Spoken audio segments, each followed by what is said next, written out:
증인, 구치소에서 지휘인과 접견할 당시에는 검찰에서 조사받을 때와 달리 좀 편안한 마음으로 대화를 나눌 수 있었을 것 같은데요, 그렇죠? 예, 아무래도 그러시죠? 야, 증인은 오늘 오전에 검찰이 주변 인사들을 마구잡이로 조사하면서 협박 내지 압박을 했다는 취지로 진술했는데요, 맞죠? 주변 지인들 압박했다 말씀하셨잖아요. 그렇죠? 400명 정도 받은 것 같습니다. 예, 맞습니다. 자, 그리고 증인의 접견 녹취록에도 그런 정황이 곳곳에 보여요. 지금 PPT인데요.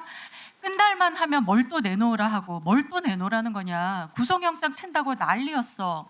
다들 나가라고 와서 협조해줬더니 그걸 또 이용해서 더 많은 것을 내놓으라고 그러니까 널 또 불러서 협박할 수 있으니까 그것도 각오하고 있어라.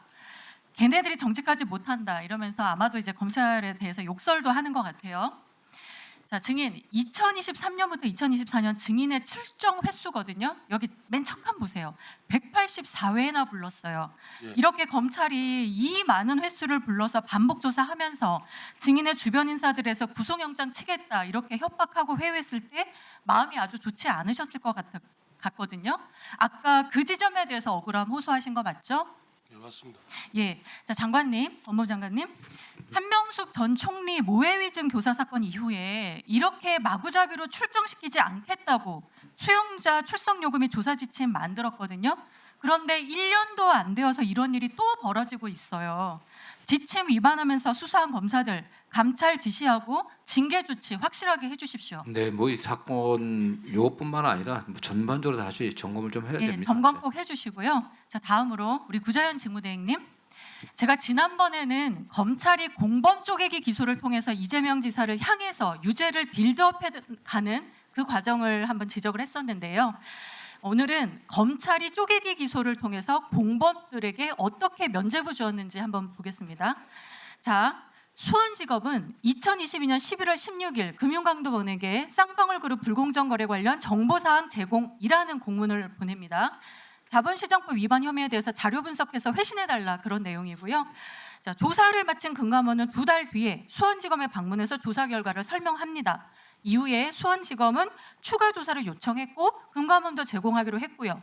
또 압수수색 영장으로 조사 자료 제공하고 조사를 종결하기로 합의까지 했습니다.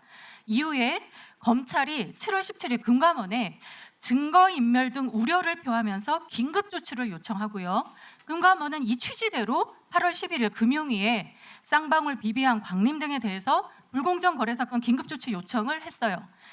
증권선물위원회도 바로 다음 날 검찰의 긴급조치로 자본시장법 위반 혐의자에 대해서 홍보도 합니다. 이게 이제 증선위의 쌍방울 주식에 대한 긴급조치 결과 보고서인데요.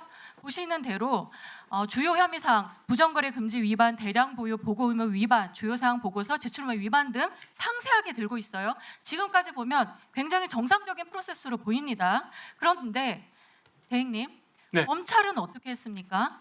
자, 2023년 2월 우선 낮은 형량인 전환사채 관련 허위 공시 혐의만 일단 기소를 한 상태였거든요. 정작 그런데 패스트트랙까지 요청한 이 자료들에 대해서 2년이 지난 2025년 1월에 모두 불기소 처분했습니다. 불기소 이후 요지를 제가 좀 봤어요. 대부분 사유가 증거 불충분이에요. 대행님, 네. 당연히 억울한 기소가 있으면 안 되고요. 그렇죠? 기소는 증거에 의하는 게 맞습니다. 유죄 입증 의무도 검사에게 있어요. 그런데 이 사건에서는 왜 이렇게 증거가 불충분했던 거죠? 자, 영상 한번 보시죠. 그래서 금융감독원은 2023년 8월 앞서 말씀드린 패스트트랙 절차를 통해서 검찰에 혐의 사실에 관한 증거 자료 사항을 포함해서 조사 결과를 통보한 바 있습니다. 그러나 정작 검찰은 금감원이 조사한 유죄의 증거로 사용될 자료들을 가져가진 않았습니다. 자, 우리 금감원장님 말씀이에요. 대행님, 검사들이 자료 가져갔습니까? 안 가져갔습니까? 간담으로 대표 주십시오. 설명을 좀 이따가 제가 시간 예, 드리겠습니다. 나중에 설명드리겠습니다. 자, 자료를 갖고 가지 않고서 처분 사유에 금감원으로부터 추가 자료를 받지 못해서라는 사유들을 불기소 이후 곳곳에 적은 것도 저는 좀 황당하더라고요.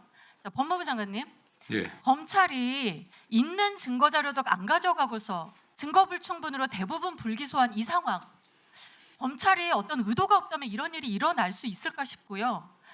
우리 청문회에서 방용철 증언으로 검찰과의 거래 정황도 드러났거든요. 이것도 영상 잠깐 볼게요.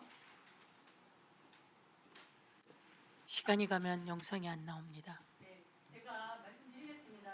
여기 보면 15층에서 자본시장법 조사 받을 때 어마어마한 프레셔, 그러니까 압박이 있었고 진짜 13층에서 이화영 증인께서 약간 협조가 되고 좀 온도가 좋으면 15층 분위기가 좋고 이런 진술 나왔거든요.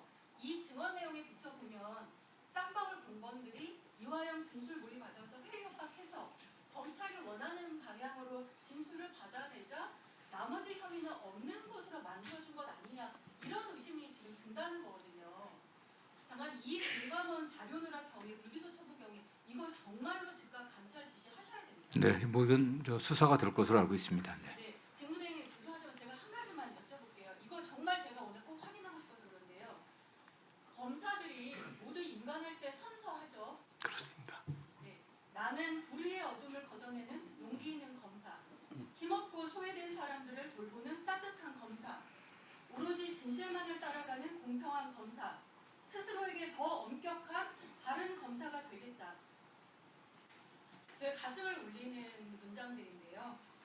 오전과 지금까지 살펴봤듯이 검사들이 이 몇 년간 벌여온 이런 모든 일들이 과연 이 선서 내용에 부합합니까? 장관님, 그리고 법무부는 이런 일들이 수년 동안 벌어질 동안 도대체 무엇을 했는지 저는 정말 너무나 안타깝습니다. 저도 그게 참 답답합니다. 참담합니다. 네, 그래서 직무대행님과 지금 장관님 이 조사 과정, 이 국정조사 과정에서 드러난 이 모든 위법적인 행위들에 대해서 어떤 조치하실 건지, 그리고 아까 대행님 하신 말씀 있다고 하셨는데 그 말씀 한 말씀씩 부탁드립니다. 네, 제가 뭐 여러 차례 반복해서 말씀드리는데 어떤 국정조사 오늘까지의 결과들 종합하고 그동안 저희들이 인권침해 TF라든가 법무부 자체 특별점검팀에 나타난 어떤 여러 가지 정황들을 종합해갖고 뭐 전반적인 뭐 여기 지금 나타난 사건뿐만 아니라 과거 검찰의 수사 행태라든가 수사 과정에서의 부적절한 행태에 관련해서는 종합적인 점검을 하고 대책을 세워야 될 것으로 보고 있습니다. 신속하게 부탁드립니다. 네. 대행님 예, 아니, 다른 부분은 아니고요.